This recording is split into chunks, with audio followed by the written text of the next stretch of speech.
Welcome to Ride to Success, the podcast that takes you on a learning journey to a more productive, creative, and active life.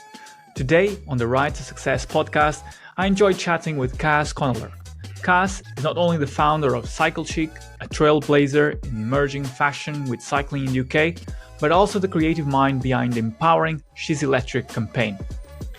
She has been on a relentless mission to make cycling more accessible, desirable, and inclusive for women. At Loud Mobility, with a role as the Director of Community and Culture, she continues to drive forward initiatives that challenge the status quo, aiming to bridge the gender gap in cycling and promote sustainable and active travel. So join me in this learning journey as Caz shares her story as an entrepreneur and her mission to inspire and enable more women to adopt e-bikes as their everyday mode of transport. Before we get into the podcast, ladies and gentlemen, please just bear in mind that at the end of this conversation with Caz, there is a bit of a technical problem where the internet was lagging and so our conversations seem to overlap. So just bear in mind that this is not me speaking over Caz or vice versa, it's simply a technical problem. Now, remember to subscribe wherever you listen to this podcast. It will help us to grow immensely, and please share it. Share it with your friends. Now, back to the podcast. Welcome, Caz, to Ride to Success. It's a pleasure having you on the podcast. Thank you. Great to be here. You are an influential entrepreneur in the cycling space and in the micromobility space. You have been on a mission to enable more women and inspire more women to enter the cycling space, make it a sustainable mode of transport. So I wanted to have a conversation about the trajectory that you have been on since founding Cyclechic. Mm-hmm. And there's the quote that I've read that you mentioned on one of your social media posts that reads like this: give woman the freedom to ride. Now, within this short sentence, there's a lot to unpack. And I think this conversation will take the whole length of this conversation to unpack this quote. And so I wanted to start in kind of the starting point, 2008. If you take us back to that point in time where you founded Cyclechic, and kind of you were really the pioneer between the crossover of fashion and cycling in UK. What were the initial challenges and motivations to start Cyclechic? Yeah, sure. Really good question.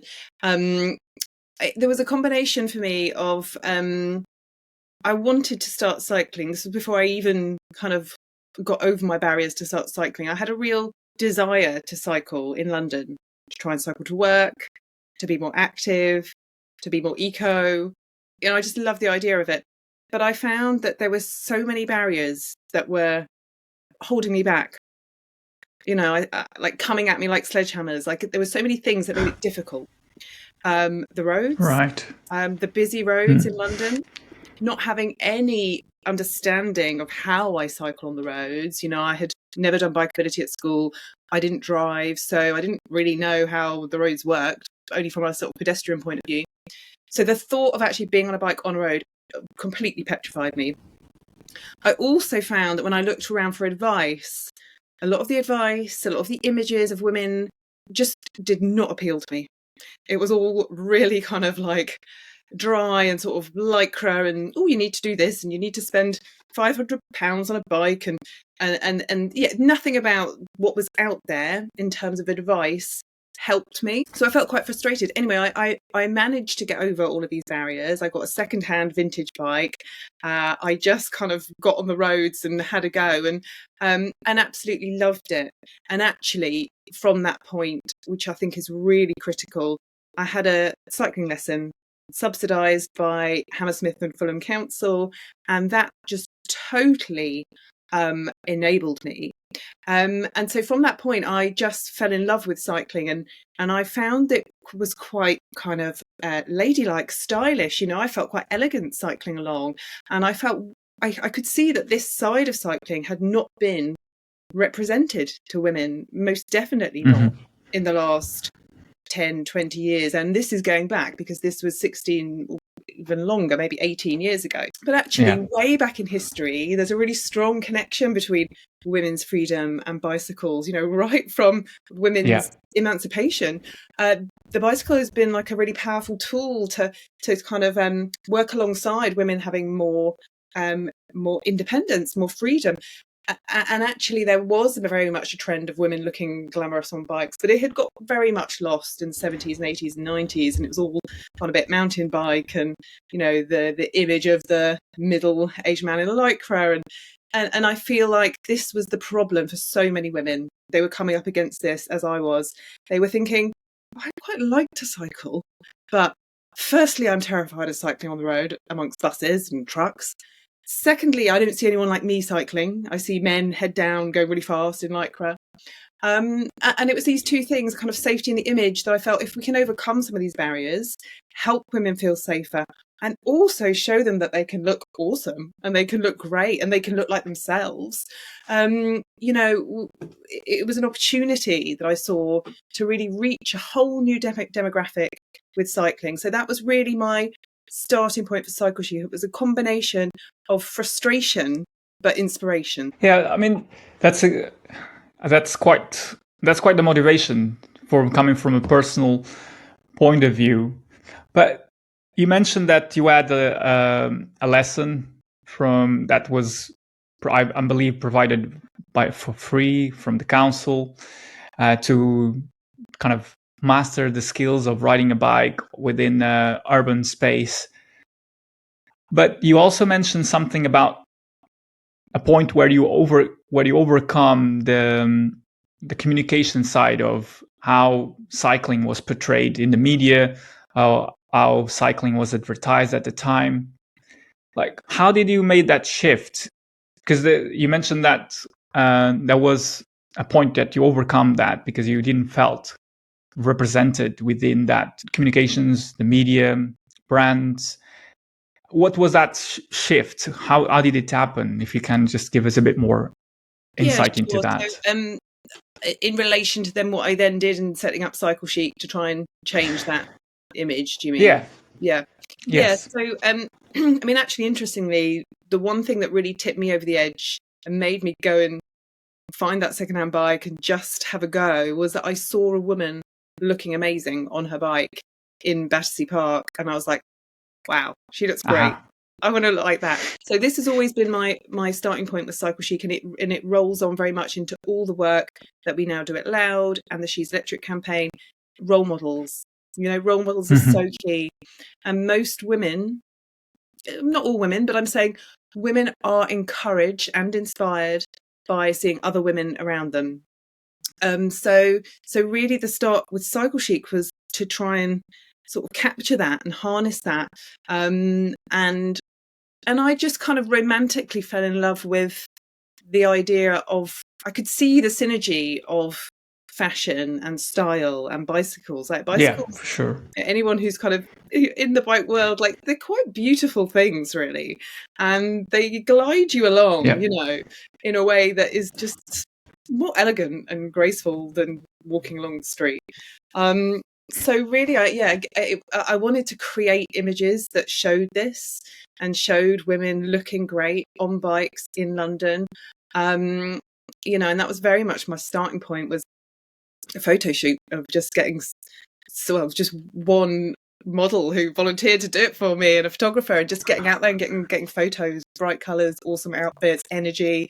And I started a blog, so that was all around the same time. So before Cyclechic as a business, I started a blog called London Cyclechic, using these images that I'd taken, but also just taking pictures of people out on the street, and writing advice, a combination of kind of images to inspire, but also like, this is how I got over my safety issues, and here's some clothes you can wear that aren't lycra. And that's really where the idea for the business started, because I could see that there was a gap in the market and there really wasn't that many attractive cycling accessories. Most women who come into cycling have safety fears. So a helmet is one of the first things that they will buy in terms of an accessory as soon as they bought the bike. I'm not huge, I don't think everybody should wear helmets by any means, but what I found from talking to women is they felt safer by wearing one. So finding a helmet that looked nice was really key. It can be challenging. It was challenging, yeah. But we did find more than one. And that was a real key to success for the business, because it was a product that women needed and wanted, but they wanted a nice one. They did not want just the regular one from the high street.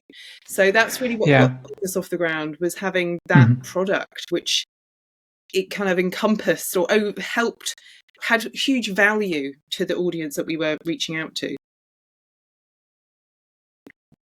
Interesting. So there's a few things that kind of I found interesting. One was that you started with the blog of perhaps a fashion blog, educational blog about how to ride stylishly on a bike, and then that was your starting point to start a business. And the other one was that I've heard myself a woman telling me that cycling helmets they don't look good. If you're just commuting, you look like you have a mushroom in your head, and it then takes out the shape of your hair, and it then you have to it's a whole lot of work to get to look again normal after you ride your bike. So there is, you found a niche, and you were able to tap into that need of women wanting to ride bikes, but wanting to do it stylish as well. So that's kind of a cornerstone now. You developed Cyclechic back in 2008. For everyone listening, you have now seized the the business side of Cyclechic. Is that correct? Mm-hmm. Mm-hmm. Yeah. So through that span of time from 2008 to 2000, through your business, have you noticed a noticeable change in perception in women cycling within the customers that you have served, but at large? Yeah, I think things have really changed in those 16 years. There has been massive developments on the image of cycling, and there's way more brands doing cool stuff, with cool products and approaching it from a different way. And we see cycling much more in the media now as a lifestyle choice, which again, that was what I feel was new ground that we kind of broke when we started, and it wasn't just us, because there's definitely other companies doing it alongside us. But I think that's really opened out that you often see a bike in an advert as a sign of someone who's, kind of living a kind of cool, active lifestyle. So there's definitely been progressions, but the numbers, unfortunately, are still, not great when you look at it. Mm-hmm. And the gender gap is still where it was, really, in terms of men versus women cycling. So yeah, I know that there is quite a big gap in terms of the number of men riding to work, women riding to work, as well as the number of men that know how to ride a bicycle, the number of women that know how to ride a bicycle. But what you're saying is that has not changed, or has barely changed throughout the time. It's not changed enough. It's not changed enough.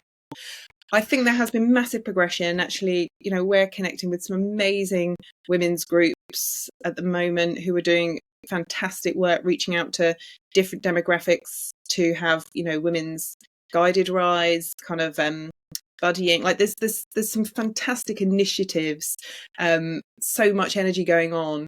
But there's still, for me, the disappointment is that it hasn't come on enough, and it hasn't become the mainstream mode of transport that we know it needs to. And this is where I'm particularly interested in electric bikes, because this is where I feel the next chapter is. And I won't jump across to the next question yet, but this is, I feel like, yes, there's been some progress, most definitely, but there has to be now coming at it from a different tack. And I feel proud of what we've done through Cyclechic. I know that we've reached millions of women over the years, and have had so many amazing conversations with customers who have, overcome their barriers and have said, thank you so much for Cyclechic, because I was just I didn't want to wear a helmet, and then thank you so much for having all these options. That's made me so proud and so happy. But I do feel like there's still a long way to go, and the fact that there is still quite an alarming gender gap, that it's still a third of women cycling to 2/3 men in terms of the numbers for those everyday trips. Yeah. So yes, there's been progression. Yes, there's been advancements, most definitely, but there's still a long way to go. Yeah. So it's interesting that kind of there's still a lot of work that needs to be done to make cycling, or to make the urban infrastructure safe, and for the perception and the realities of as well of microaggressions, and the fact that women feel less safe cycling on roads. And the kind of these brings me back to what I said at the beginning, which is give women the freedom to ride, and which implies, and correct me if I'm wrong, which implies the fact that there is still some pragmatism, there is still a stigma that women face in taking to the roads to commute to work, or cycling as an active mode of transport, or as just a mode of leisure. Is that something that you tried to address through the campaign that you've started with She's Electric? And you can give a bit more information about what were the purposes, the objective with She's Electric. Yeah, the motivation for starting She's Electric. So I mean, so She's Electric was inspired by my customers at Cyclechic.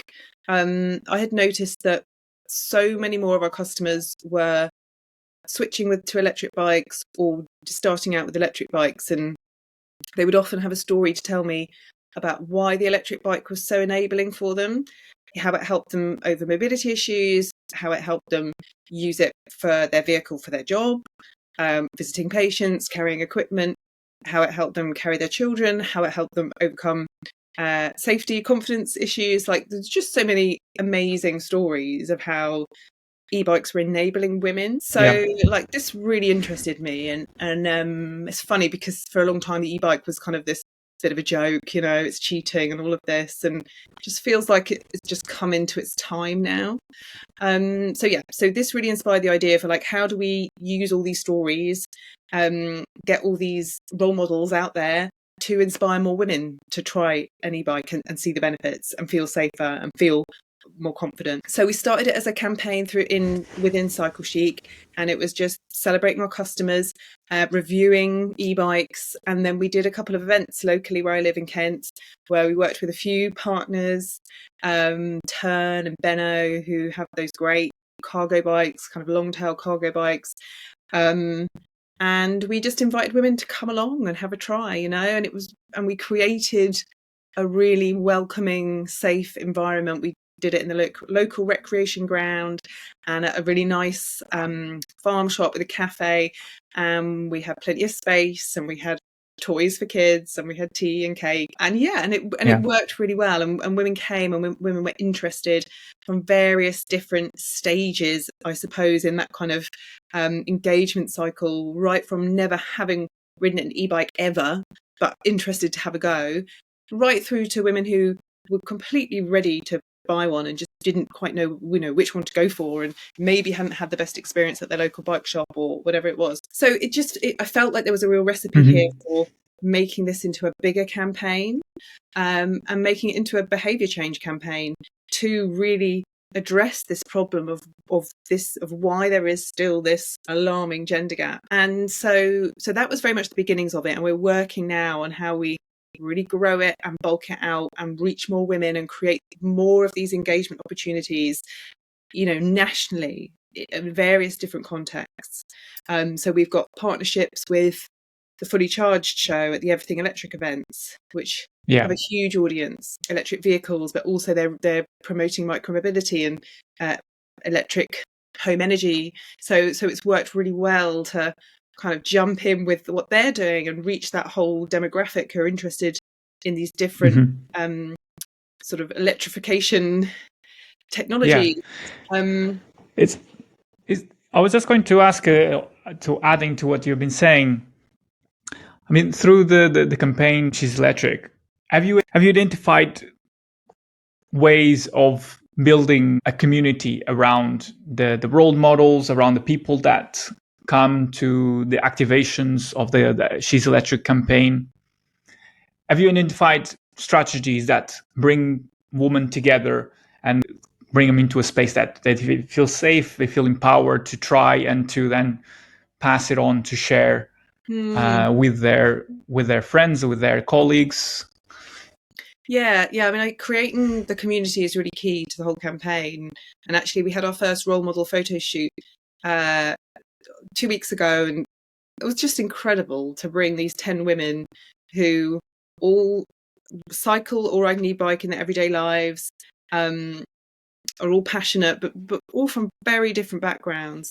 And we brought them all into our space, our HQ in Camden, our loud clubhouse, and just that, preliminary photo shoot event, we could feel the sense of community. Our photographers as well, 2 women who cycle. So yes, most definitely. And I think harnessing that in the long term is very much part of the plan.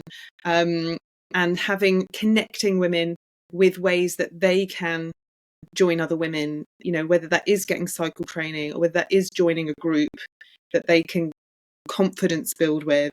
Again, that's what we're working with multiple partners on that, from London Cycling Campaign, Cycling Sisters. And I think as the campaign grows and grows, we want to create that sense of being part of something. You're electric, she's electric, she's part of the gang. So yeah, I think that's really at the heart of what we're trying to do, is inspiring women, giving them the opportunity, and then making them feel part of a community, and part of a community that can come together and seriously change transport habits, which, as we know, we need to do to achieve net zero goals and shift our transport structures. We all know this is something that needs to happen. And so hopefully to create a movement that works towards that women will feel great to be part of. And just going back to your question about the infrastructure, yes, infrastructure is not great. It's good. It's better in some places than others. Yeah, definitely. It's been improving, but there is still room for improvement. And I think we can't wait for the infrastructure. It will come hopefully in time, but it might take a long time, and it might not come to everywhere in time. And I think it's really important that we start to take some control of the roads as cyclists, e-mobility users, micromobility users. We start to say, hang on, this is my space too, and not feel like we've got to wait for the cycle lane to come in. Yes, that's great. But actually, if you're in a 20-mile-per-hour zone and you get that confidence, it's not as scary as it looks. And actually, with the highway code changes now, that car can just wait for me now, So I think it's about that hierarchy. It's like shifting that hierarchy, which I think electric bikes help with. And I think building the sense of community helps with that. Yeah, I mean, definitely with the e-bikes, it gives you more confidence, allows you to try to travel bigger distances. And with the cycling, riding on roads can be seen as threatening, but it's also through building the confidence to people that are women that are not confident about using the bikes to ride from A to B, and kind of through that campaign and activating the knowledge, but giving them also the tools to feel confident and taking to the roads. It gives them already kind of almost probably I can say a renewed sense of confidence in that they can do it, and they don't have to feel that the space is not for them or for any other user for that matter.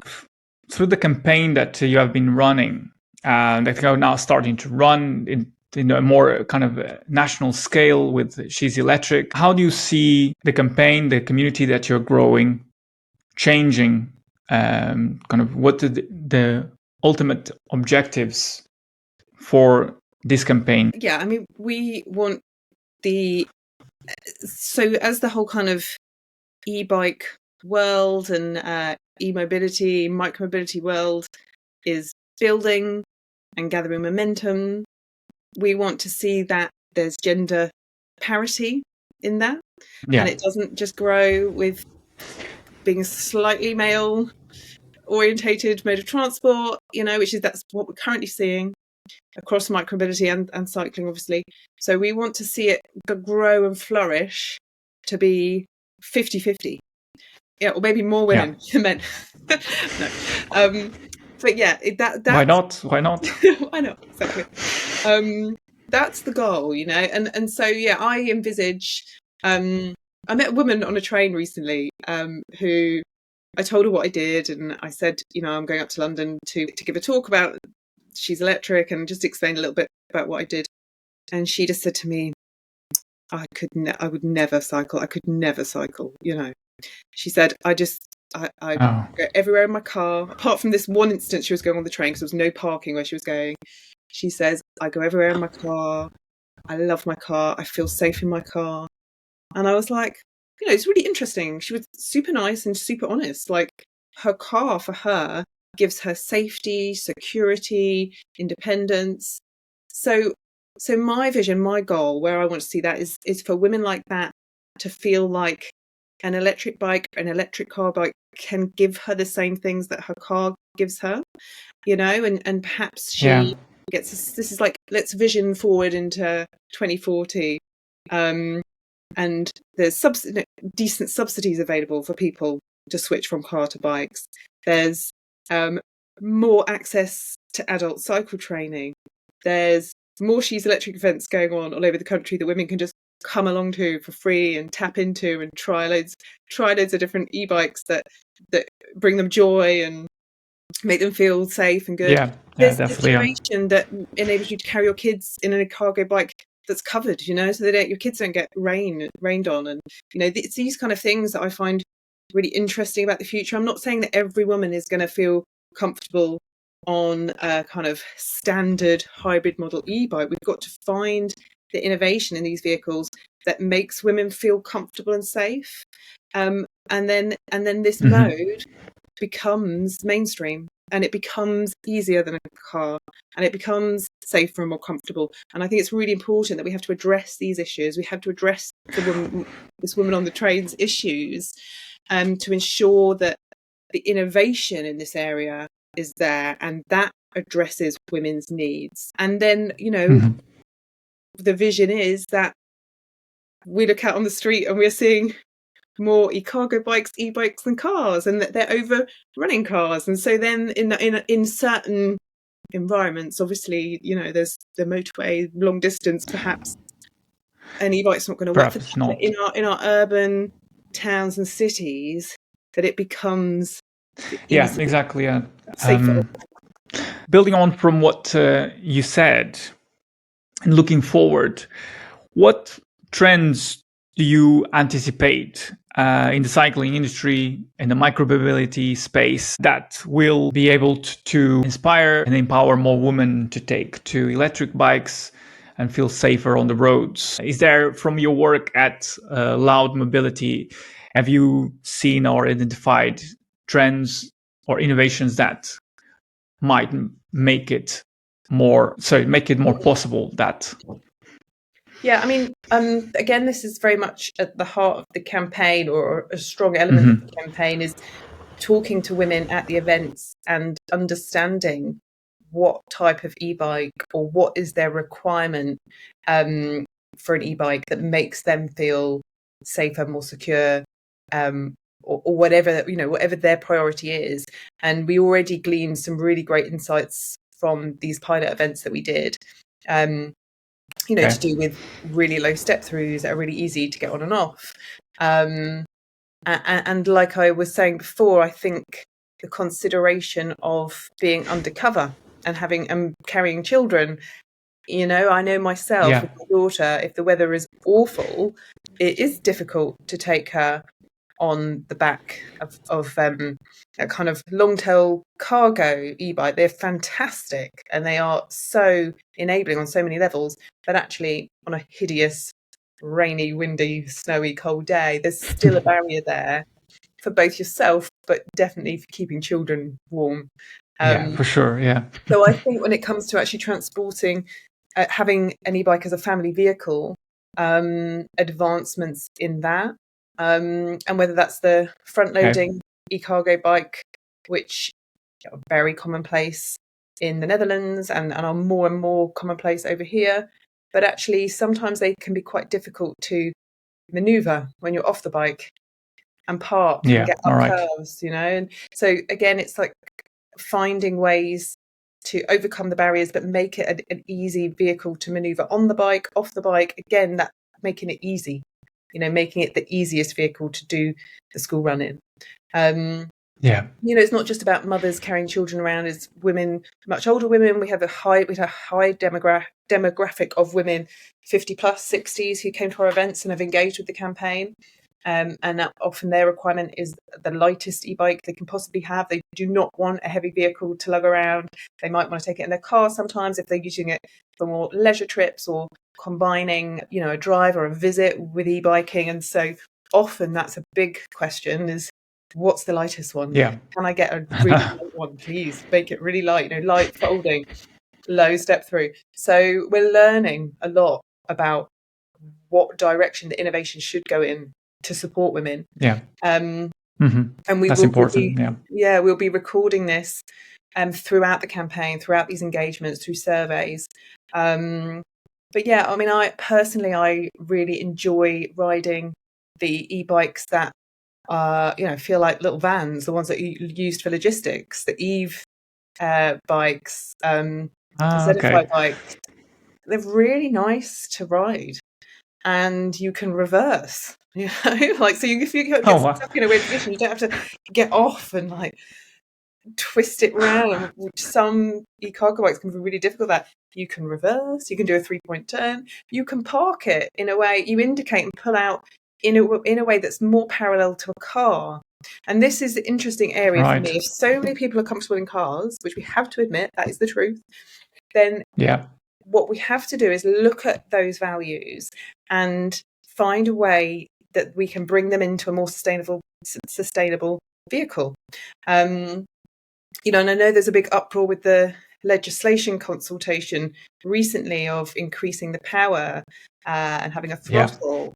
And many cycling organisations are opposed to this, but I'm not saying I'm for or against necessarily, but if a throttle helps someone who doesn't feel comfortable to get started on pedal power, I think that's a good thing, you know? And actually, again, when you go to Europe, you see so many women on mopeds. Like that trend is really, you know, women of all ages on mopeds. So there's something in that throttle helps. So yeah, again, I think it's trying to get away a little bit from the traditional cycling. But you know, it's really good for you. Get out and cycle. Yes, it totally is. But maybe not everyone can do that first thing in the morning. Maybe they can't physically do it. Maybe they don't want to do it, you know? And yes, being physically active is great to have that option. But also, you need to give people a vehicle that they feel comfortable in.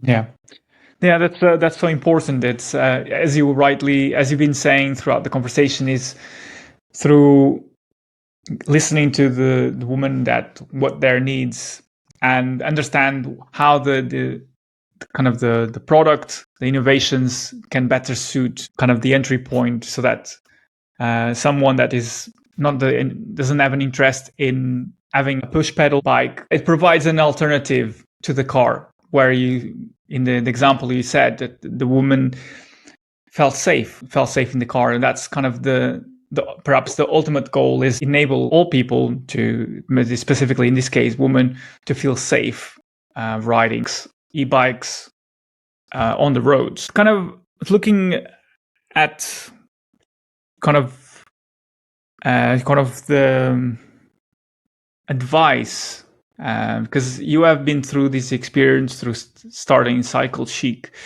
now in allowed mobility. What advice would you give to women that do not have an interest in cycling or just want to find an alternative to the car, kind of need a practical, no-nonsense approach to either to taking the kids to school or to just riding to and from work? Do you have like a set of advice that you would give if someone were to ask you that question?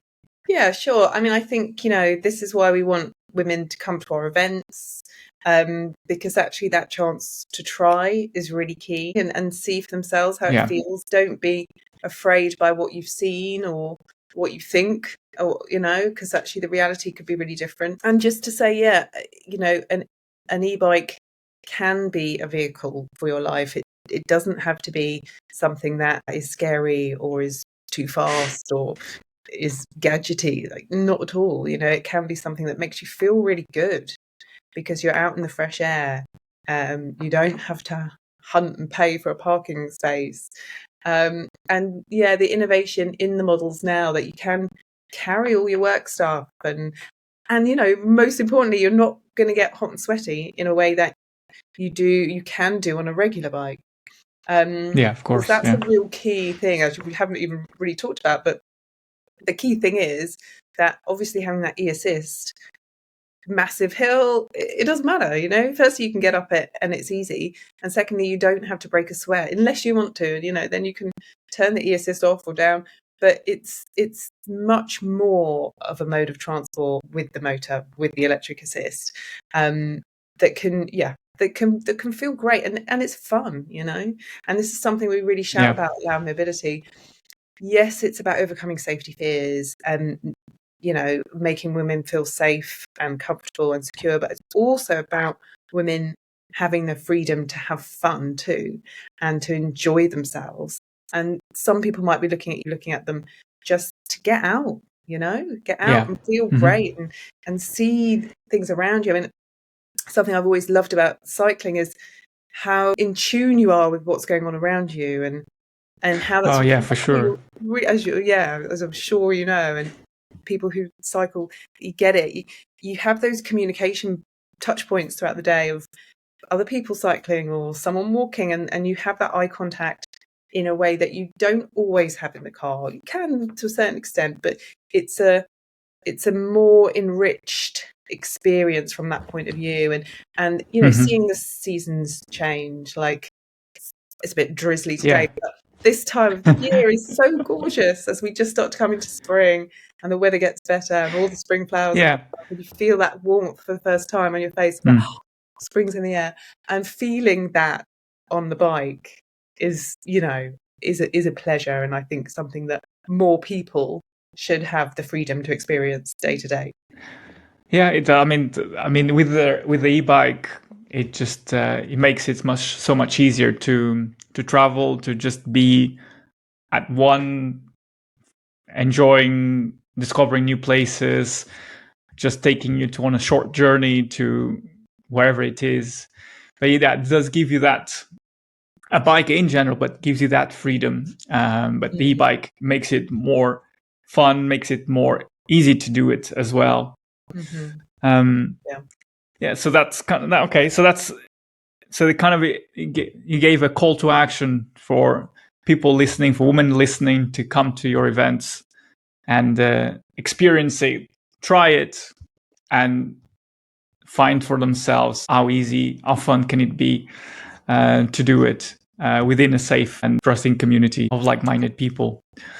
Yeah, I'm interested to kind of through this conversation we'll be talking about how we've been through this journey to inspire and enable more women to feel more empowered, to ride bicycles, to have fun. But I'm interested to kind of tie these together and come back to the first point, which is the give women the freedom to ride.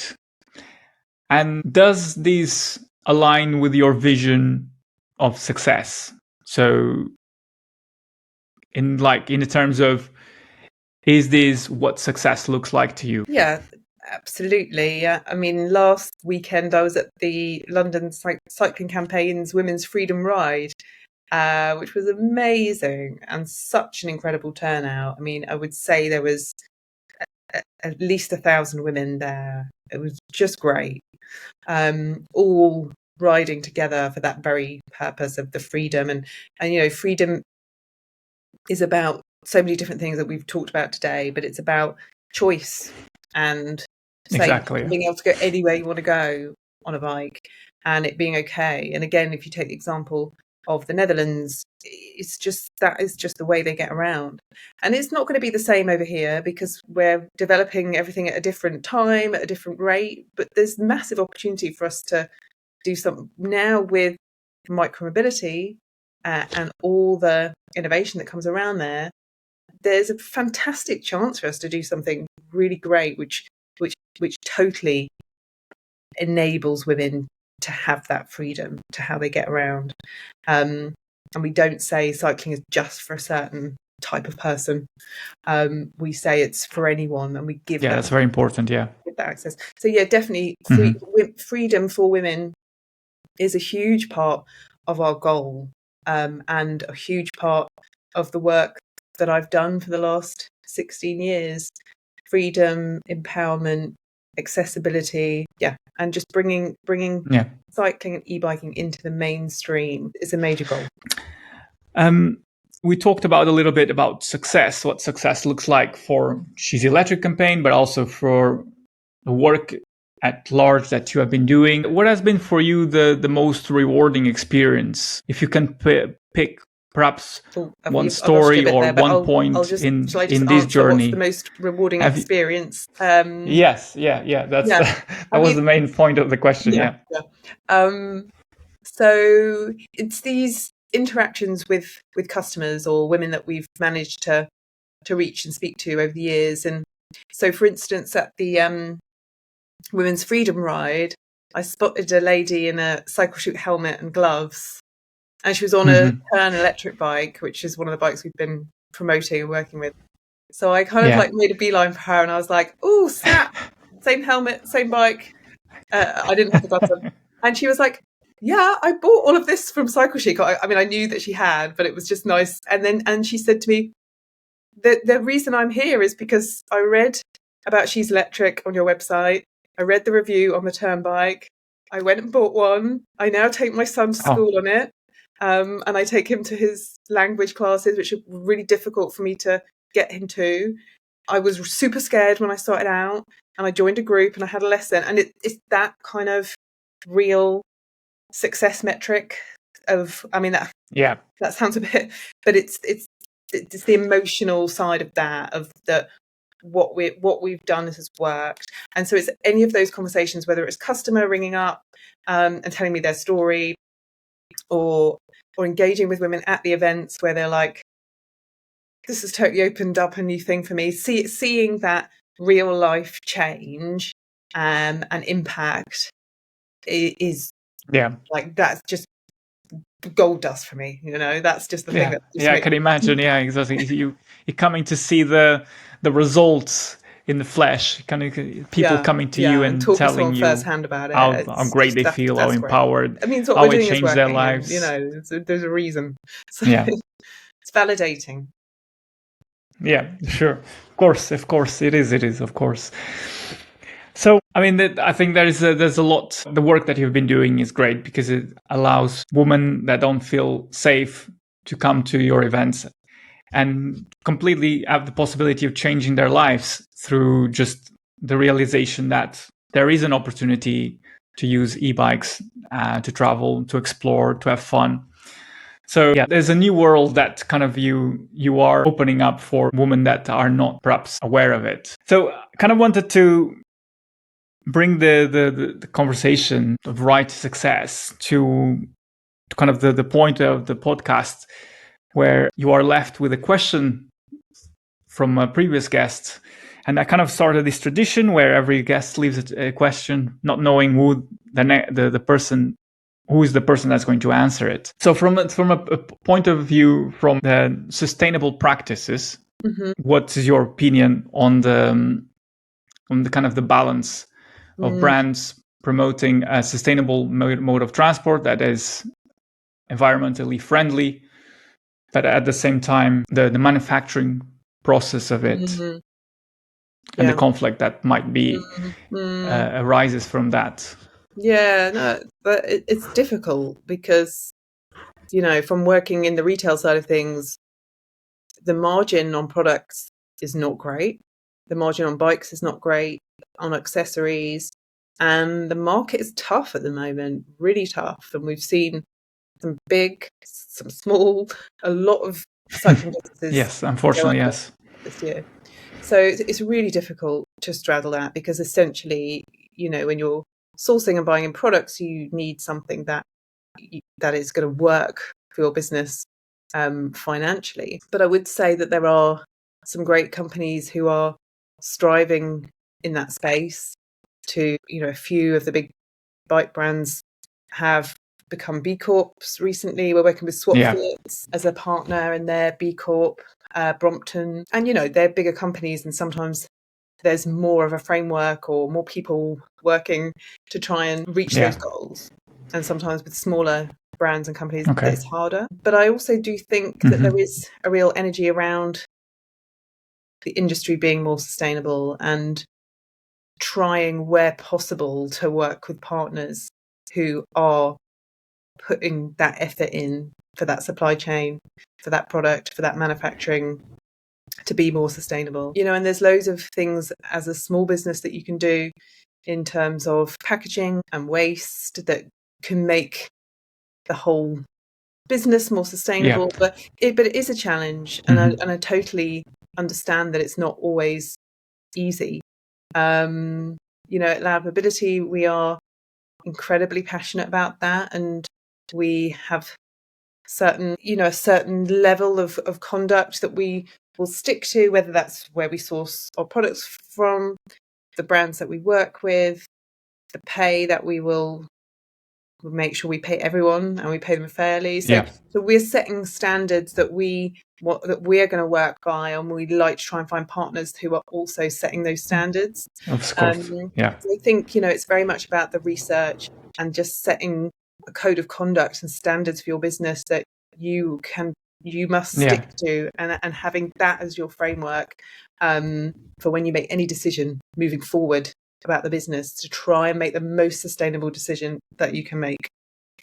Yeah, it makes sense that if you are able to align the practices that you have and align it with a purpose, and if that purpose is focused on investing in your team, sustainable practices, looking after the environment, then that will align with how you do business, how you source your materials, how you partner with other brands and so forth, how you interact with your customers. And so that's a very good point. Thanks for sharing your experience, Caz. I think there is a lot we have touched upon, and there's quite a few lessons here for listeners about the power, the fun, the empowerment that e-bikes can bring to women and the population at large.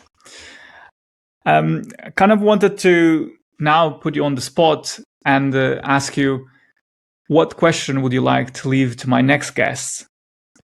Okay, so I guess, I have no idea who your next guest is, but maybe the question is, where do you see the innovation and the progression in the cycling industry? We've talked about. That's a very good question, and that might be interesting to find out from one of your other guests. Yeah, for sure. That's a very good question. I'm sure that it will make a very good answer as well.